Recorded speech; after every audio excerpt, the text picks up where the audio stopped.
Hello అండి, నమస్తే. మీ పేరు? నా పేరు గోకినపల్లి రమేష్ అండి. నేను ఎలమంచిలి ఉదయ్ కిరణ్ ట్రస్ట్ మెంబర్ని. యాక్చువల్గా 108 డివిజన్ నుంచి వచ్చాం మేము ఈరోజు నవీన్ అన్న గారి ప్రచారం కోసం. యాజ్ ఏ బీసీగా ఆయనకి టికెట్ రావడం చాలా శుభపరిణామం. రేవంత్ రెడ్డి గారికి దీని గురించి ధన్యవాదాలు తెలుపుకుంటున్నాము. అదేవిధంగా బీసీలు రౌడీలు అనే ముద్ర వేయడానికి చాలా ప్రయత్నాలు జరుగుతున్నాయి. అవును, బీసీలు రౌడీలు, మంచికి మంచి చెడుకు చెడు. రాముడిలో కూడా రాముడంతటి దేవుళ్ళలో కూడా చెడు ఉంది. ఏది రావణాసురుడు ఏమనుకుంటాడు రాముడి గురించి? నాకు చెడు చేస్తుంది అనుకుంటాడు. చెడుకు చెడు, మంచికి మంచి. అదేవిధంగా మేము 108లో 2.5 years నుంచి సేవా కార్యక్రమాలు చేస్తున్నాము. ఉదయ్ చారిటబుల్ ట్రస్ట్ తరపు నుంచి మా ఫౌండర్ ఉదయ్ కిరణ్ ఎలమంచిలి, తను కూడా కార్పొరేటర్ ఆస్పిరెంట్గా ఉన్నాడు. వచ్చే ఎలక్షన్స్లో మాలాంటి యువకులకు కూడా అవకాశం దొరుకుతుందని మేము ఈ సందర్భంగా తెలియజేసుకుంటూ all the best to Uday and Naveen Yadav గారు. Thank you. హలో అండి, మీ పేరు? నా పేరు సంజీవ్ రెడ్డి అండి. సో ఈ ఎన్నికల ప్రచారాలు జరుగుతున్నాయి, మీకు ఎలా అనిపిస్తుందండి? బాగానే జరుగుతున్నాయి, అందరూ టకాఫర్ నడుస్తుంది. కాకపోతే నవీన్ అన్నది కొద్దిగా ముందుకు నడుస్తుంది. ఈసారి మన నవీన్ గారు భారీ మెజారిటీతో గెలుస్తారు. అది ఓకే. ఎటువంటి కోరుకుంటున్నారండి? చెప్పిండు కదా ప్రతి ఒక్కటి. అంటే రోజుగారు వ్యాపారులకు చూసుకుంటాను, బస్సులో లేదు మన సమస్యలు ఉంటే చూసుకుంటాను.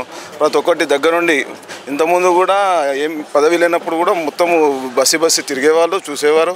ప్రజా సమస్యలు అంటే ఎంతో తెలుసు, అన్నీ తెలిసిన నాయకుడు. ఇప్పుడు పబ్లిక్లో అన్నీ తెలిసిన నాయకుడు ఉంటేనే కదా అందరికీ కూడా. ఇప్పుడు గవర్నమెంట్ మనది అంటే కాంగ్రెస్ ఉంది, అన్న కూడా గెలిస్తే చాలా బాగుంటుంది, అభివృద్ధి కూడా జరుగుతుంది. ఇక్కడ రౌడీ షీటర్కు అభ్యర్థిగా సీట్ ఇచ్చారు అంటున్నారు అపోజిషన్స్, దానిపై మీరేమంటారు? నీ అన్నోళ్ళు మంచోళ్ళేమో, అన్నన్ రౌడీ షీటర్ అన్నోళ్ళు వాళ్ళు మంచోళ్ళ అంటున్నా. ఆయన మీద ఒక కేసు ఉందా, ఏదైనా ఫాల్స్ అలిగేషన్స్ ఏమైనా ఉన్నాయా, ఏదైనా కేసు ప్రూవ్ అయిందా, అలాంటిది ఏదైనా చూపించి అప్పుడు మాట్లాడాలి. కానీ ఉట్టిగానే అనొద్దు. ఏది పడితే అది నోరుకు వచ్చింది అని మాట్లాడి, అంటే ఒక అభ్యర్థిని ఎవరినైతే ఇట్లా కించపరుచుకుంటూ వాళ్ళు చేసే ఒక ప్రచారం, అది మంచి సాంప్రదాయం కాదు. ఏదైనా ఉంటే అభివృద్ధి పదం వైపు నడుచుకుంటూ అభివృద్ధి ఏదైతే మేము చేస్తున్నామో చెప్పుకొని ఓట్లు అడగడం వేరు. ఇట్లాంటి దుష్ప్రచారాలు చేసుకుంటూ రౌడీ షీటర్ అని ముద్ర వేస్తుంది. రౌడీ షీటర్ అయితే ఎన్నికల సంఘం అసలు యాక్సెప్ట్ ఎట్లా చేస్తుందండి? చేయదు. సో అది ఫాల్స్ అలిగేషన్. యూత్ని కూడా అన్న ఎప్పటికీ అందరినీ మోటివేట్ చేస్తూ ఉంటాడు, అన్నిట్లలో ముందు ఉంటాడు. పండుగలనే కానీ, సాగులే కానీ, లేకపోతే ఏదైనా అభివృద్ధి కార్యక్రమాల్లో కానీ అన్నిట్లలో ఉంటాడు. అలాంటి వ్యక్తి మీద ఇట్లాంటి దుష్ప్రచారం చేయడం చాలా తప్పు. ఇంకొకటి, ఏది ఉన్నా కానీ మంచి వైపు పోతే బాగుంటుంది. అన్న గెలవడం ఖాయం. ఈ యొక్క జనసంద్రాన్ని చూసి వాళ్ళు కూడా తట్టుకోలేక ఇవన్నీ చేస్తున్నారు. ఇంతవరకు మీరు అన్నారు, ఇంతవరకే ప్రజల్లోకి వచ్చారు, ఆయన చూశారు ప్రజల ప్రాబ్లమ్స్ అన్నారు. ఇంతవరకు ఆయన చేసిన సేవా కార్యక్రమాలు ఏంటి, ఎటువంటి అభివృద్ధులు చేశారు? ఆయన గత 15 ఏళ్ళ నుంచి చూస్తున్నాం మేము. అన్నది ఒక ఫౌండేషన్ ఉంది. ఆ ఫౌండేషన్ నవయువ నిర్మాణ అని ఒక ఫౌండేషన్ ఉంది. అది నడుపుకుంటూ చాలామందికి చేసిండండి. అంటే గరీబులకి పెళ్ళిళ్ళు అని చెప్పి, అన్న అంటే నేనున్నా అని చెప్పి ఎప్పుడైనా సరే ఆదిరాతైనా సరే అన్న వస్తాడు.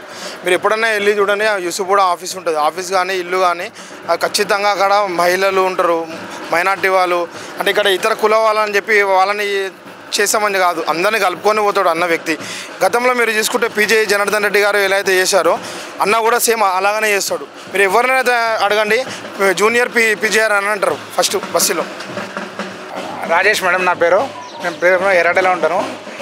నేను నవీన్ కోసం చెప్పాలంటే అంత తోని కాదు మేడం. ఎందుకోసం అంటే పీజీఆర్ తర్వాత చూసిన వ్యక్తిని నవీన్. కాబట్టి మేము ఖచ్చితంగా నేను గెలిపిస్తాము. అది 100%. ఇప్పటికీ ఆల్మోస్ట్ గెలిచిపోయాడు.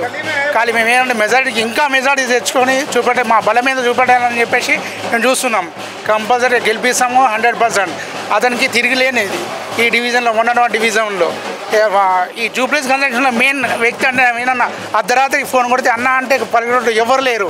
ఇంతవరకు ఎంత ఎమ్మెల్యేలు వచ్చారు, ఎంపీలు వచ్చారు, కానీ ఫోన్ మాట్లాడతారు పక్క. ఈయన అటువంటిది కాదు.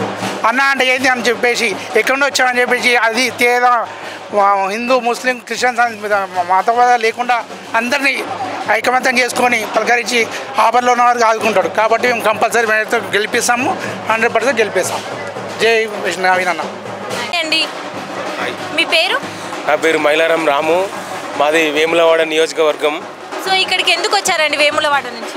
మేము ఇక్కడ ఇప్పుడు ఇక్కడ శాసనసభ్యులుగా ఇప్పుడు పోటీ చేస్తున్న మన కాంగ్రెస్ అభ్యర్థి నవీన్ యాదవ్ను భారీ మెజారిటీతో గెలిపించాలని మా వేములవాడ నియోజకవర్గ మన ముద్దుబిడ్డ ఆదిశీనన్న ప్రభుత్వ విపు ఇక్కడికి ఆయనకు రేవంత్ రెడ్డి గారు ఇక్కడ బాధ్యతలు అప్పగించడం జరిగింది.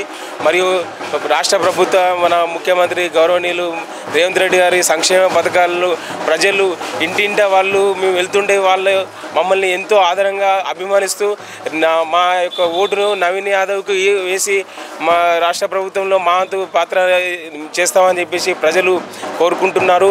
మరియు పక్కా ఇప్పుడు నవీన్ యాదవ్ను చాలా మెజారిటీతో గెలిపించి రేవంత్ రెడ్డి గారికి కానుక ఇవ్వాలని చెప్పేసి ప్రజలు సన్నద్ధంగా ఉన్నారు. సో ప్రజల రెస్పాన్స్ ఎలా ఉందండి? చాలా బ్రహ్మాండంగా ప్రజలు చూడండి, చాలా సంతోషంగా మేము వెళ్తుంటే వాళ్ళు మాకు బ్రహ్మరథం పడుతున్నారు. మా యొక్క ఆదిశీనన్న కూడా మాకు వేములవాడ నుంచి వెళ్ళి ఇక్కడ మన ఆదిశీనన్న రేవంత్ రెడ్డి గారికి అప్పచెప్పిన బాధ్యతలను మేము కూడా ఇది చేస్తూ నవీన్ యాదవ్ అన్న గెలుపు గురించి మేము ఇక్కడ శాశక్తుల మేము ఇక్కడ ఇది చేసుకుంటూ ముందుకెళ్తున్నాము. ప్రజల మద్దతు కూడా మాకు చాలా వాళ్ళని చూస్తుంటే ఈసారి భారీ మెజారిటీతో గెలిపించుకోవడం ఖాయం అని చెప్పేసి మేము ఆశాభావం వ్యక్తం చేస్తున్నాం. Thank you.